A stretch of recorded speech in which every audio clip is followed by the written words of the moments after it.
Lesson 3.1, Pairs of Lines and Angles. The essential question, can you identify parallel and perpendicular lines? Can you identify pairs of angles formed by transversals? Parallel lines. Parallel lines are two lines that do not intersect. Most importantly, though, the two lines have to be coplanar.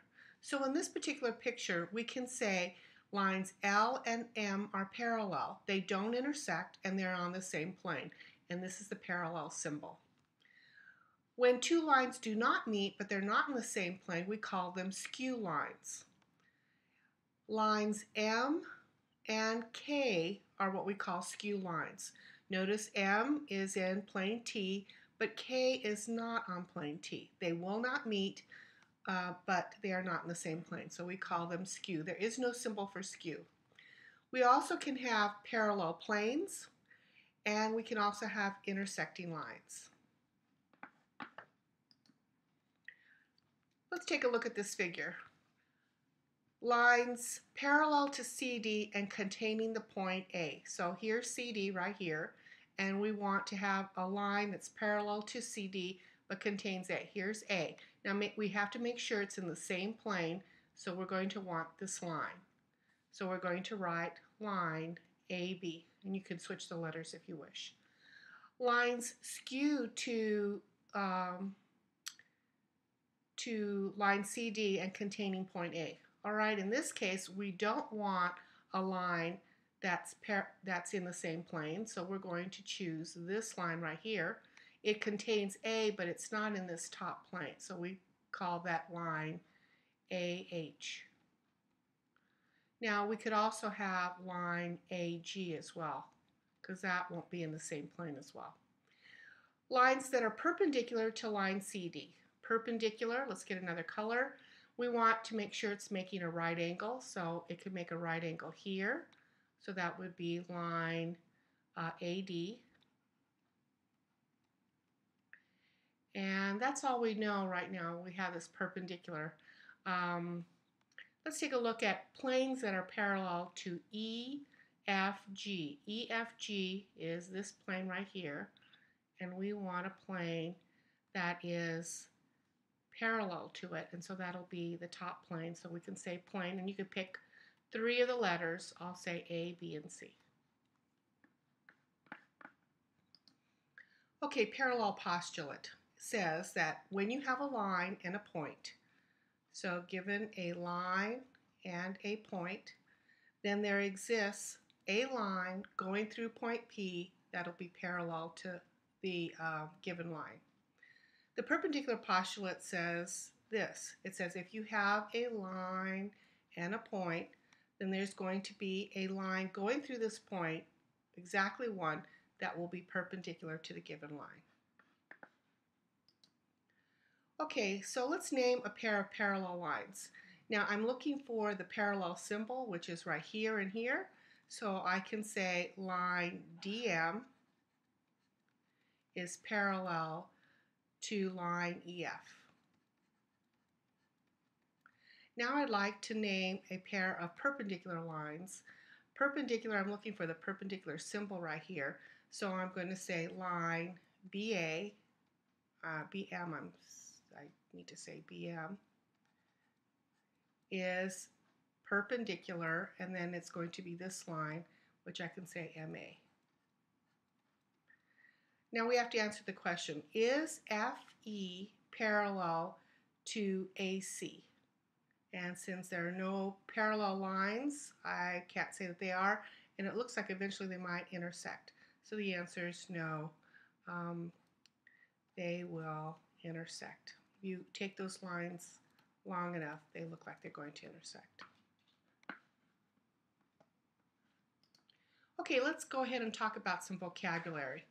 When you have three lines, if we have two lines, let me go ahead and do this. If you have two lines and you have a third line, you create 8 angles. 1, 2, 3, 4, 5, 6, 7, 8. And we're going to start naming angles by pairs. All right, so corresponding is our first vocabulary word, And again, here's the transversal. Notice it's labeled T. And corresponding angles are like angles 2 and 6. Now, let's notice their characteristic. One, that 6 is inside the two lines, and 2 is outside these two lines. Also notice they're on the same side of the transversal, and notice they do not share a vertex. All right, so for this problem, I could write another pair of corresponding angles. I could call this 1, and I could call this 5. So those are corresponding angles. Again, one between them, one outside. They're on the same side of the transversal. They do not share a point. Okay, let me give you some other corresponding ones. We could say 4 and 8 are corresponding. Again, one's inside, one's outside. They're in the same side of the transversal, and they don't share a vertex. Okay, our next vocabulary word is alternate interior angles. Let me go ahead and draw these two lines, and let me draw the transversal. Now, angles that are inside these two lines are called interior angles. And the word alternate tells us to make sure they're on opposite sides of the transversal and that they're not adjacent to each other. So they lie between the two lines on opposite sides of the transversal, and make sure they're not adjacent angles. So we could have angles 3 right here and 6. They would also be alternate interior angles. Next vocabulary word is alternate exterior angles. Let me go ahead and draw the two lines again and the transversal. These angles right out here are exterior angles, and we want alternate exterior angles. We want to make sure they're on opposite sides of the transversal and that they are not adjacent. So we could have angle 2 here, and we could have angle 7 right here. These would be also called alternate exterior angles. The next type are called consecutive interior angles. Let's go back to drawing again. And let me draw the transversal. And these angles are in the interior. And what's special about them is they're consecutive interior. In other words, they're on the same side of that transversal. So angles 3 and 5 are consecutive interior. 4 and 6 over here, if I called 4 and 6, they would also be called consecutive interior. Okay, let's practice. We want to find some corresponding angles. Let's make sure that we understand where the transversal is. This is the transversal. Corresponding angles is 1 interior and 1 exterior, and they have to be on the same side of the transversal of T. So that would be angle 1 and angle 5. You could also say angle 2 and angle 6. You could also say angle 3 and angle 7, and you could say angle 4 and angle 8. All of them are non-adjacent angles. Okay, alternate exterior angles. Remember, they have to be alternate interior angles. They have to be interior angles, so they have to be between the two lines, and they must be on opposite sides of the transversal. And make sure they're not adjacent. So that would be angle 2 and angle 7, and also angle 4 and angle 5. Alternate exterior, they would be exterior angles, and they would be outside, so they would be outside of the two lines, and they would be on opposite sides of the transversal, and they are non-adjacent.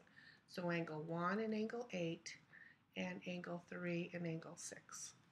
Consecutive interior, remember we're talking about interior angles. These are the interior angles. And consecutive interior would mean that they are in the same side of the transversal, same side of the transversal. So angle 2 and angle 5, angle 4 and angle 7. Okay, classify the number pair. I see 1 exterior and 1 interior. They're in the same side of the transversal T, so I'm going to call them corresponding angles. I see that these are exterior angles, both of them. They're on opposite sides of the transversal, so I'm going to call them alternate exterior angles. Okay, here I see their interior angles, and I notice they're on opposite sides of the transversal, so I'm going to call them alternate interior angles. All right, let's wind up things. We're going to identify a pair of parallel lines. This is a prism, and we know things are perpendicular to each other, things are parallel. We want parallel lines, so we must make sure that we're on the same plane. So I'm going to choose this one, and if I choose that one, I've got to choose this. So this will be line UV and line XY. Parallel lines are always coplanar. A pair of perpendicular lines, I know these are standing straight up, so I know that this is going to make a right angle over here. So my answer is going to be UV again and line VY. I want a pair of skew lines. Skew lines must not be coplanar, so I'm going to choose VY, which is a red line, and then I'm going to choose this line back here that I know it won't intersect, which is UW. Let me go ahead and put that in green for you right here. Oops, green right here. So this green line and this red line will not meet. And this is the end of the screencast.